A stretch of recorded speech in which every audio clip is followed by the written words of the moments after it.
করো, স্বাধীন করো, বাংলাদেশ স্বাধীন করো।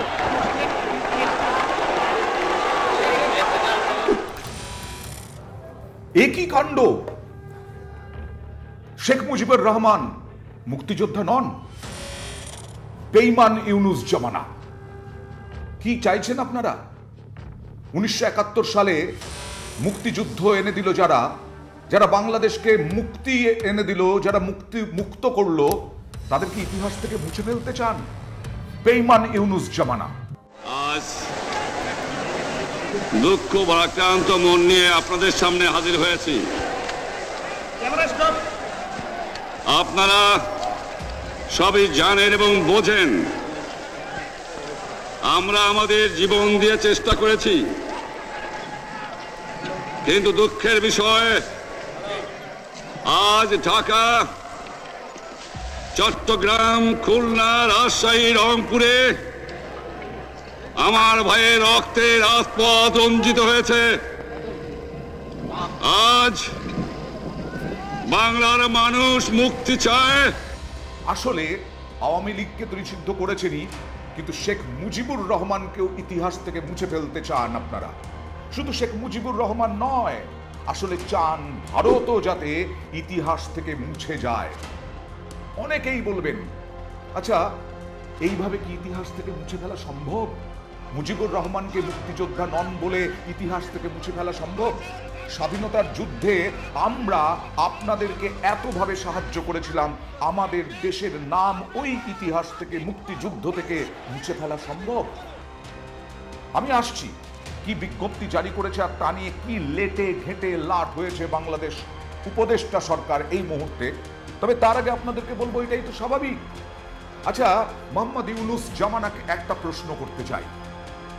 গোটা বাংলাদেশের মানুষের সমর্থন আছে তো আপনাদের এই বিজ্ঞপ্তি, আপনাদের এই মুক্তিযোদ্ধা নন শেখ মুজিবুর রহমান এটা সিদ্ধান্তে? বাংলাদেশের মানুষের ভোট নিলেন না কেন? আপনারা তো নির্বাচনই চান না, সিংহাসন আঁকড়ে ধরে থাকতে চান মোহাম্মদ ইউনুস, বুড়ো এবং তার সঙ্গে আরো যারা কয়েকজন বুড়ো উপদেষ্টা আছেন। তারপরে আপনারা ভোট নিন, আপনারা নির্বাচন করতে হবে না, যান আপনারা সিংহাসনে চড়ে বসে থাকুন। কিন্তু এই যে মুক্তিযোদ্ধা নন মুজিবুর রহমান সহ আরো বেশ কয়েকজন, এই যে সিদ্ধান্ত নিলেন আপনারা, ভোট নিন, সাধারণ মানুষের সাহায্য নিন, সাধারণ মানুষের মতামত নিন। দুঃখের সঙ্গে বলতে হয়, 23 বছরের করুণ ইতিহাস, বাংলার অত্যাচারের, বাংলার মানুষের রক্তের ইতিহাস, এদেশের মানুষের রক্ত দিয়ে রাজপথ রঞ্জিত করার ইতিহাস। 1952 সালে রক্ত দিয়েছি, 1954 সালে নির্বাচনে জয়লাভ করেও আমরা গদিতে বসতে পারি নাই। এটাই একদম উপযুক্ত সিদ্ধান্ত মোহাম্মদ ইউনুস জামানায়। এক এক করে পরিষ্কার হয়ে যাচ্ছে। এক হচ্ছে পাকিস্তান, পাকিস্তানের সঙ্গে সখ্যতা, যা জানা যাচ্ছে হাফিজ সায়াদ আমাদের ভয়ঙ্কর জঙ্গি, আমাদের দেশকে একেবারে শেষ করে দেওয়ার চক্রান্ত করে যারা, হাফিজ সায়াদ, মাসুদ আজাহার, তার মধ্যে হাফিজ সায়াদ এক অন্যতম চক্রী পাকিস্তানের। সে নাকি মোহাম্মদ ইউনুসকে বসানোর ক্ষেত্রে সাহায্য করেছিল, কারণ জুলাই আন্দোলনের অন্যতম মাথা ছিল হাফিজ সায়াদ। আর তার জন্য তো হবেই, মুজিবুর রহমানকে মুক্তিযোদ্ধা নন বলে আপনারা সিদ্ধান্ত নেবেনই, কারণ মুজিবুর রহমান পাকিস্তানের বিরুদ্ধে যুদ্ধ করেছিলেন, ভারত পাকিস্তানের বিরুদ্ধে যুদ্ধ করেছিল, ভারত পাকিস্তানকে হারিয়েছিল বাংলাদেশের স্বাধীনতার জন্য। আমার পয়সা দিয়ে অস্ত্র কিনেছি বহিঃশত্রু আক্রমণ থেকে দেশকে রক্ষা করার জন্য। আজ সেই অস্ত্র ব্যবহার হচ্ছে আমার দেশের গরিব দুঃখী নিরস্ত মানুষের বিরুদ্ধে, তার বুকের উপরে হচ্ছে গুলি। দেখুন, একটু ভালো করে শুনুন কি বলা হয়েছে বিজ্ঞপ্তিতে। বীর মুক্তিযোদ্ধার নতুন সংজ্ঞায় বলা হয়েছে, 1971-এর 26শে মার্চ থেকে 16ই ডিসেম্বর পর্যন্ত যারা দেশের ভেতরে যুদ্ধের প্রস্তুতি ও প্রশিক্ষণ গ্রহণ করেছেন এবং যেসব ব্যক্তি মুক্তিযুদ্ধে অংশগ্রহণের লক্ষ্যে বাংলাদেশের সীমান্ত অতিক্রম করে ভারতের বিভিন্ন প্রশিক্ষণ ক্যাম্পে তাদের নাম অন্তর্ভুক্ত করেছেন এবং বাংলাদেশের মহান স্বাধীনতা অর্জনের লক্ষ্যে পাকিস্তানের যুদ্ধে লিপ্ত হয়ে হানাদার দখলদার পাকিস্তানি সশস্ত্র বাহিনী ও তাদের এদেশীয় সহযোগী রাজাকার আল বাদার আল শামস, তৎকালীন মুসলিম লীগ, জামায়াতে ইসলামী, নেজামে ইসলাম এবং দালাল ও শান্তি কমিটির বিরুদ্ধে মুক্তিযুদ্ধে সক্রিয় অংশগ্রহণ করেছেন এই সব অসামরিক নাগরিক তাঁরা বীর মুক্তিযোদ্ধা হিসেবে অন্তর্ভুক্ত হবেন। এর পাশাপাশি সশস্ত্র বাহিনী, ইস্ট পাকিস্তান রাইফেলস মানে সরাসরি যারা যুদ্ধ করেছেন তাঁরা হবেন। কেউ হবেন মুক্তিযোদ্ধা, কেউ সহযোগী মুক্তিযোদ্ধা। সহযোগী মুক্তিযোদ্ধা কারা? যারা সরাসরি অংশগ্রহণ করেননি, মানে সেনা হিসেবে যাননি, সেনার সহযোগী হিসেবে যাননি, সরাসরি ময়দানে নামেননি। শেখ মুজিবুর রহমান তো সরাসরি ময়দানে নামেননি, কিন্তু শেখ মুজিবুর রহমান নেতৃত্ব দিয়েছেন পাকিস্তানের বিরুদ্ধে লড়াইয়ে। শেখ মুজিবুর রহমান পাকিস্তানের সঙ্গে লড়াইয়ের আগে ভারতে এসে বিভিন্ন দেশের সঙ্গে কথা বলে তাদের সায় নিয়েছেন পাকিস্তানের সঙ্গে, পাকিস্তানের বিরুদ্ধে লড়াইয়ে স্বাধীনতার জন্য। স্বাধীনতা তারপরে যখন স্বাধীনতা এসেছে বাংলাদেশের, শেখ মুজিবুর রহমান বেঈমান হননি। শেখ মুজিবুর রহমান ভারতে এসে বিভিন্ন সমাজের বিভিন্ন ক্ষেত্রে তিনি বক্তব্য রেখে তার কৃতজ্ঞতা প্রকাশ করেছিলেন। আর যেটা বলছিলাম না, জাতীয় মুক্তিযোদ্ধা কাউন্সিল আইনের সংশোধনীতে যে জায়গায় জাতির পিতা বঙ্গবন্ধু শেখ মুজিবুর রহমান বলা হয়েছে তা পরিবর্তন করা হয়েছে কেন? জাতির বন্ধু বঙ্গবন্ধু শেখ মুজিবুর রহমান কেন পরিবর্তন করা হলো? একেবারে নৃশংসতার পরিচয়। নৃশংসতা সবসময় খুন করে হয় না, ইতিহাস থেকে মুছে ফেলাটাও একটা নৃশংসতা। আর সেই দিকে যাচ্ছে মোহাম্মদ ইউনূস। এটাই কি সংস্কার? একেই কি বলে সংস্কার?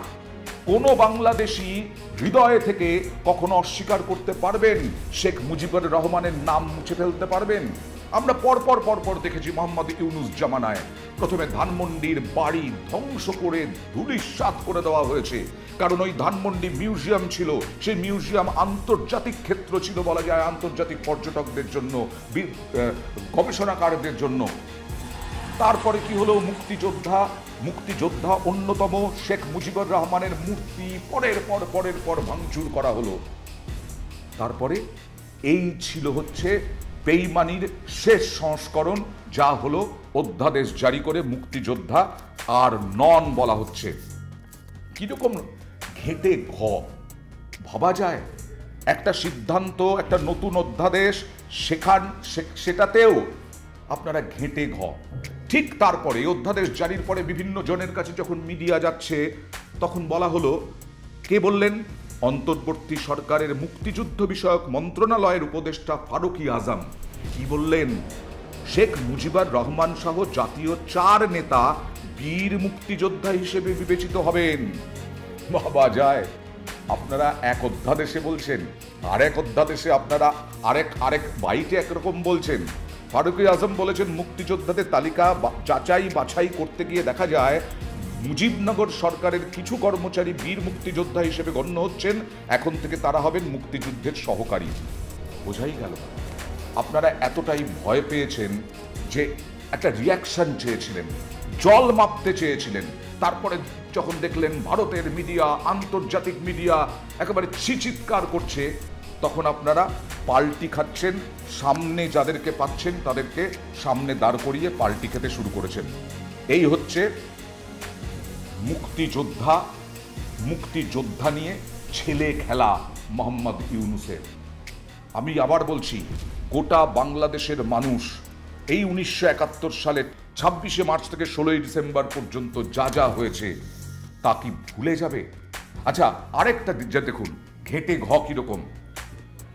সংস্কৃতি বিষয়ক মন্ত্রণালয়ের উপদেষ্টা মোস্তফা সরয়ার ফারুকী আজ বুধবার তার ভেরিফাইড ফেসবুকে দেওয়া এক পোস্টে বলেন, শেখ মুজিবুর রহমান, তাজউদ্দিন আহমেদ সহ মুক্তিযুদ্ধের নেতাদের মুক্তিযোদ্ধা সার্টিফিকেট বাতিল একটা ফেক নিউজ।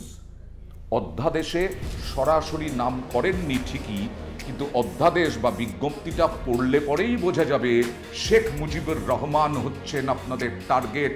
শেখ মুজিবুর রহমানকে মুক্তিযোদ্ধা নন বলেই আপনারা একেবারে স্ট্যাম্প মারতে চাইছেন, আর মুখে ঠিক উল্টো কথা। পাল্টিবাজ, বেঈমান, এদের থেকে আর কেউ বেশি হতে পারে না। আপনারা আমাদের ভাই, আপনারা দেশকে একেবারে জাহান্নামে ধ্বংস করে দিয়েন না। জীবনে আর কোনোদিন আপনাদের মুখ দেখা দেখি হবে না। যদিও আমরা শান্তিপূর্ণভাবে আমাদের ফয়সলা করতে পারি, তাহলে অন্তপক্ষে ভাই ভাই হিসেবে বাস করার সম্ভাবনা আছে। মনে রাখবা, রক্ত যখন দিয়েছি, রক্ত আরো দেব। এদেশের মানুষকে মুক্ত করে ছাড়বো ইনশাআল্লাহ।